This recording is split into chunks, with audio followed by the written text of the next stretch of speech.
Empowerment government of India का जम्मू में स्वागत करती हूँ।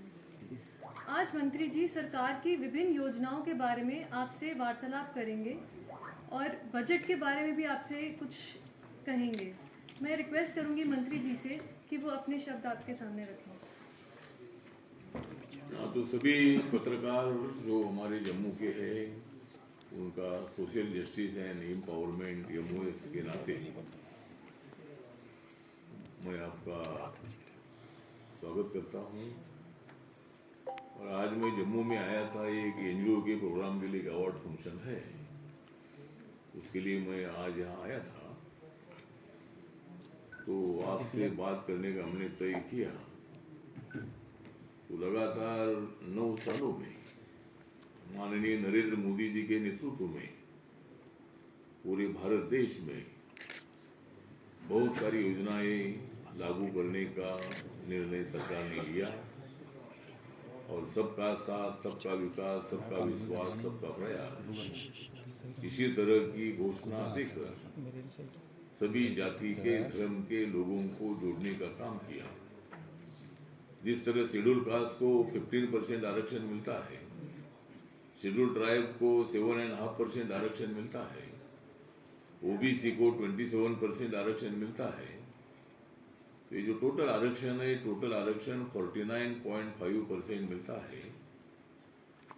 और बहुत सारे दिनों से एक मांग थी कि दलित, आदिवासी, ओबीसी को आरक्षण मिलता है, लेकिन सवर्ण समाज में जो इकोनॉमिकली बैकवर्ड फैमिलीज हैं उनको आरक्षण का फायदा मिलता नहीं है, इसीलिए उनको भी आरक्षण मिलना चाहिए। तो 7 साल पहले माननीय नरेंद्र मोदी जी के सरकार ने सवर्णों को 10% आरक्षण देने का निर्णय लिया। जो कास्ट SC, ST, OBC में आती नहीं, उन सब लोगों को, हिंदू हो, मुस्लिम हो, ईसाई हो, जैन हो या कोई भी हो, जो रिजर्व कैटेगरी में जो कास्ट आती नहीं है, वो सबको 10% आरक्षण देने का निर्णय हुआ है। वो एक बहुत ही बड़ा क्रांतिकारक निर्णय हुआ। और सवर्ण समाज के जिनका उत्पादन 8 लाख के अंदर है, 8 लाख के अंदर जिनका ईयरली इनकम है, ऐसे फैमिली को उसका फायदा होता है। तो नरेंद्र मोदी जी जब सत्ता में आए तब उन्होंने ये देखा कि देश भर में बड़े बड़े लोगों के ही बैंक में अकाउंट है, लेकिन आम आदमी के अकाउंट बैंक में नहीं है। तो उन्होंने जनधन नाम की योजना शुरू की और ये जनधन योजना के अंतर्गत 2014 में ये योजना लागू हुई और पूरे देश भर में अभी तक जो अकाउंट खुले हैं कि 48 करोड़ 36 लाख 48 करोड़ 36 लाख इतने अकाउंट पूरे देश भर में खुले हैं। और जम्मू एंड कश्मीर में अगर देखा जाए तो 26 लाख 32,000 इतने अकाउंट जम्मू एंड कश्मीर में खुले हैं। प्रधानमंत्री मुद्रा योजना एक है। ये बहुत बार हमारे तमाम बेरोजगारों को बहुत बड़ी तकलीफ होती थी। बैंक वाले लोन देने के लिए बहुत मतलब उनको ट्रबल में लाते थे, ये पेपर लाओ, वो पेपर लाओ। तो नरेंद्र मोदी जी ने बैंकों को आदेश दे दिया कि जो मुद्रा योजना के अंतर्गत 50,000 से लेकर 10 लाख तक ये लोन मिलता है और इसमें कोई विशेष पेपर देने की आवश्यकता नहीं है। खाली आधार कार्ड और कुछ जो दो ऐसे पेपर देकर उसमें लोन देने का मतलब लोन देने का प्रावधान उसमें है। उसमें जमानत की कोई आवश्यकता नहीं है। तो 50,000 से 10 लाख तक का जो लोन है, ये लोन प्रधानमंत्री मुद्रा योजना के अंतर्गत जो 2015 में 15 में योजना शुरू हुई और अभी तक मतलब 39 करोड़ 65 लाख 39 करोड़ 65 लाख 16,000 इतने लोगों को अभी तक मुद्रा योजना का फायदा हुआ है, उनको लोन मिला है। और जम्मू एंड कश्मीर में देखा जाए तो 13,84,000 13 13,84,000 इतने लोगों को मतलब ये लोन मिला है। दूसरी एक योजना है कि प्रधानमंत्री जी ने विचार किया कि गांव में रहने वाली जो हमारी खेत मजदूर की फैमिली है या किसान की फैमिली है, तो गांव में रहने वाले लोग चूल्हे पर खाना बनाते हैं, उससे मतलब चूहे के धुएं से उनके आँख लाल बुंद हो जाते हैं। और इसीलिए प्रधानमंत्री जी ने जिनके घर में गैस सिलेंडर नहीं है, ऐसे फैमिली को गैस सिलेंडर देने का एक प्रोग्राम हाथ में लिया। ये प्रोग्राम 2016 में हाथ में लिया और पूरे देश भर में अभी तक 9,58,07,000 इतने लोगों को गैस कनेक्शन जो है, गैस सिलेंडर और गैस कनेक्शन जो है, ये उनको अलॉट किए हैं। और जम्मू कश्मीर में देखा जाए तो 12,45,000 इतने लोगों को इसका फायदा हुआ है। दूसरे एक प्रधानमंत्री आवास योजना है। ये आवास योजना रूरल की जो है, तो रूरल की योजना में अभी तक 2,93,00,000 इतने लोगों को पक्का मकान शौचालय के साथ मिला है पूरे देश भर में। और जम्मू कश्मीर में देखा जाए तो 13,800 इतने लोगों को मकान रूरल के एरिया में मिले हैं। और प्रधानमंत्री आवास योजना अर्बन की है, इसमें अभी तक मतलब 72,72,000 इतने लोगों को अभी तक मतलब प्रधानमंत्री आवास योजना का अर्बन में मकान मिला है। और जम्मू कश्मीर में अगर देखते हैं तो 20,700 इतने लोगों को इसका फायदा हुआ है। प्रधानमंत्री जन आरोग्य योजना का है, आयुष्मान भारत योजना। इस योजना में एक फैमिली को मेडिकल के लिए 5 लाख रुपए 1 साल के लिए देने का ये स्कीम है। और ये स्कीम 2018 में शुरू हुआ और अभी तक पूरे देश भर में 4,42 लाख इतने लोगों को आयुष्मान भारत योजना का फायदा हुआ है। और जम्मू कश्मीर में देखा जाए तो कम से कम 7,66,000 इतने लोगों को इस योजना का फायदा हुआ है। दूसरा एक योजना उजाला योजना एक है। ये उजाला योजना है, उसमें बल्ब देने का एक प्रोग्राम है गांव-गांव के लोगों को। तो उसमें अभी तक 36,79,00,000 इतने लेड बल्ब जो होते हैं ये पूरे देश भर में इशू किए हैं। और जम्मू कश्मीर में देखा जाए तो 84,86,000 इतने लोगों को गाँवों को बल्ब देने का भी प्रोग्राम मतलब हुआ है।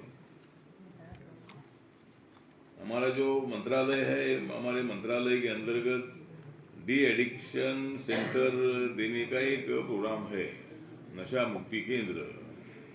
और अभी तक मतलब हमारे 1720 इतने डी एडिक्शन सेंटर हम इतने लोगों को ग्रांट देते हैं। और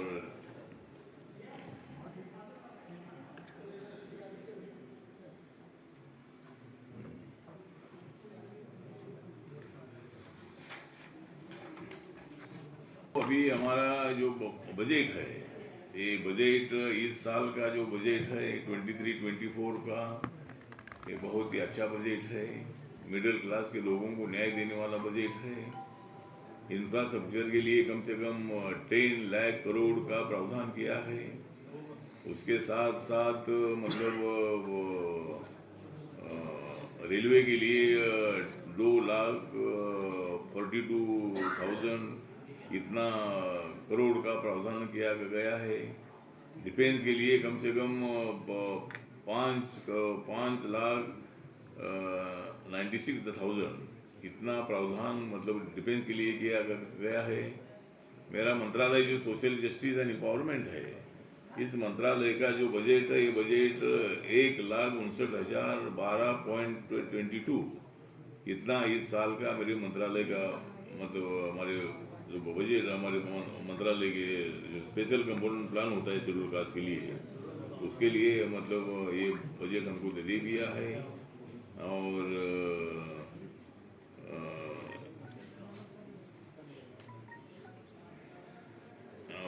अनुसूचित जातियों के कल्याण के लिए जो कुल रकम जो है ये 16,783 इतना बजट उसके लिए दे दिया है।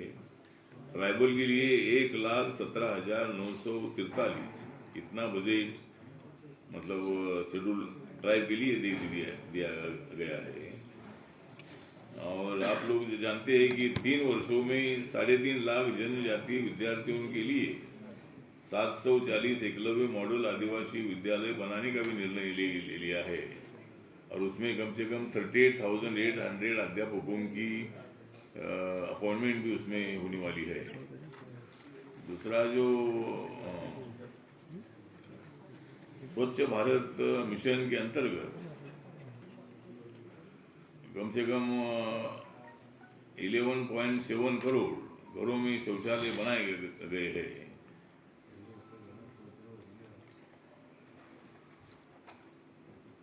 और 102 करोड़ लोगों को लक्षित करते हुए कोविड रोधी टीकाकरण का आंकड़ा 220 करोड़ से पार हो चुका है।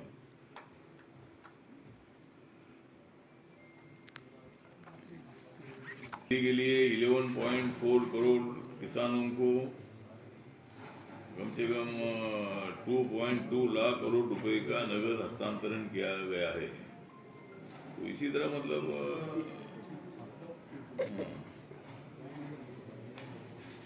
ऐसी बहुत सारी योजनाएं हैं। इसमें माननीय नरेंद्र मोदी जी के नेतृत्व में हम सारे देश का विकास चाहते हैं। हम जम्मू कश्मीर का विकास चाहते हैं। जम्मू कश्मीर में शांति बरकरार रहनी चाहिए हम चाहते हैं। जम्मू कश्मीर में तमाम लोगों से हमारा अपील है कि मोदी सरकार जो है ये आपके लिए है। 370 आर्टिकल हटाने का भी निर्णय इसलिए लिया गया कि जम्मू कश्मीर का डेवलपमेंट नहीं हो रहा था और जम्मू कश्मीर को मतलब भारत सरकार की सभी योजनाओं का फायदा मिलना चाहिए। इसीलिए मतलब 370 कलम हटाया गया और यहाँ तिरंगा झंडा पूरे जम्मू कश्मीर में लहर रहा है। और जम्मू कश्मीर में पहले से अपने को शांति नजर आती है। जम्मू में तो शांति है ही है, लेकिन हम जम्मू कश्मीर के लिए मैक्सिमम मदद करना चाहते हैं। हमारे पीएमओ ने हमको भी प्रोग्राम दिए और हम लगातार में 5 बार मैं कश्मीर में आया, जम्मू में आया, गांव में हमारा स्वागत भी हुआ। तो लोग चाहते हैं कि भाई यहाँ पूरी शांति हो और जम्मू कश्मीर का विकास हो। इसीलिए लोग मतलब नरेंद्र मोदी जी को साथ दे रहे हैं, हमारे प्रोग्राम को साथ दे रहे हैं। और इसीलिए मुझे सभी लोगों को मेरा अपील है कि बहुत जल्द यहाँ माननीय अमित शाह जी ने भी मतलब जब 370 आर्टिकल हटाया था, जब जम्मू कश्मीर को केंद्र शासित प्रदेश बनाया था, तब बहुत जल्द ही इसको स्टेट का स्टेटस दिया जाएगा। इसी तरह का अनाउंसमेंट उन्होंने किया था। जरूर भविष्य में कुछ दिनों के बाद जरूर भारत सरकार इसका विचार करेगी और यहाँ के लोगों को वोटिंग करने का जो अधिकार है उस अधिकार को मतलब उस अधिकार देने का काम जो है ये जरूर भारत सरकार कुछ दिनों के बाद करेगी। और यहाँ विधानसभा का चुनाव भी जल्दी हो सकता है और इसी तरह आगे बढ़ेगी। सर राहुल गांधी की सदस्यता को रद्द कर दिया गया है। आज जो लोकसभा से ये आया है, कल जो उन्होंने बयान दिया था उस पर राहुल गांधी की सदस्यता को, लोकसभा सदस्य को रद्द कर दिया गया है। नहीं, राहुल गांधी का जो सूरत में कुछ एक दूसरे मोदी नाम के एक आदमी थे, राहुल गांधी ने कुछ मोदी के नाम से कोई उल्टी सीधी टिप्पणी की थी और कोई मतलब एक आदमी कोर्ट में गया और ये मोदी ये शब्द का अपमान है, तो सूरत के कोर्ट ने उनको 2 साल की सजा दी है। उसमें राहुल गांधी जी को मतलब जमानत मिली भी है, लेकिन सूरत के कोर्ट ने वो डिसीजन दे दिया है। लेकिन हमारी मांग ये है कि राहुल गांधी जी जब लंदन में गए थे, वहाँ राहुल गांधी जी ने देश में डेमोक्रेसी नहीं है, देश में मतलब डिक्टेटरशिप है, इसी तरह की बयानबाजी करके देश का अपमान किया था। देश के बाहर कोई भी जो आदमी जाता है अपने देश के बारे में अच्छी बात करता है। एक बार इंदिरा गांधी जी भी बहुत बार प्रदेश में जाती थी और जब वो अपोजिशन में भी थी इंदिरा गांधी, तब भी उन्होंने इसी तरह का कभी देश के खिलाफ बयान नहीं दिया था। तो मुझे लगता है कि ये डेकोरम को ध्यान में रखने की आवश्यकता है। जब बाहर जाते हैं तब इधर की बात वहाँ नहीं करनी चाहिए। ढाबे साहब, उनको डिस्क्वालीफाई कर दिया गया है पार्लियामेंट से। अगर हम डेवलपमेंट से रिलेटेड क्वेश्चन पार्लियामेंट से डिस्क्वालीफाई कर दिया गया है पार्लियामेंट से राहुल गांधी को, इस पे क्या कहेंगे? हाँ, तो अभी जो निर्णय पार्लियामेंट का है तो मतलब ये जो स्पीकर होते हैं उस स्पीकर को अधिकार होता है, जब कोई बयान इसी तरह का होता है तो उसको डिस्क्वालीफाई करने का अधिकार मतलब चेयर को होता है। और इसीलिए मुझे लगता है कि ये निर्णय जो हुआ है ये निर्णय सही निर्णय है, क्योंकि राहुल गांधी जी हमेशा उल्टी सीधी बातें करते हैं, उनको बातें करने का अधिकार है लोकतंत्र में, वो कोई मुंह बंद करने का विषय नहीं है। लेकिन हमेशा उल्टी सीधी बात करने का काम राहुल गांधी जी करते हैं, इसलिए उनको स्पीकर ने ये सज़ा दी है। रिक्वेस्ट करूंगी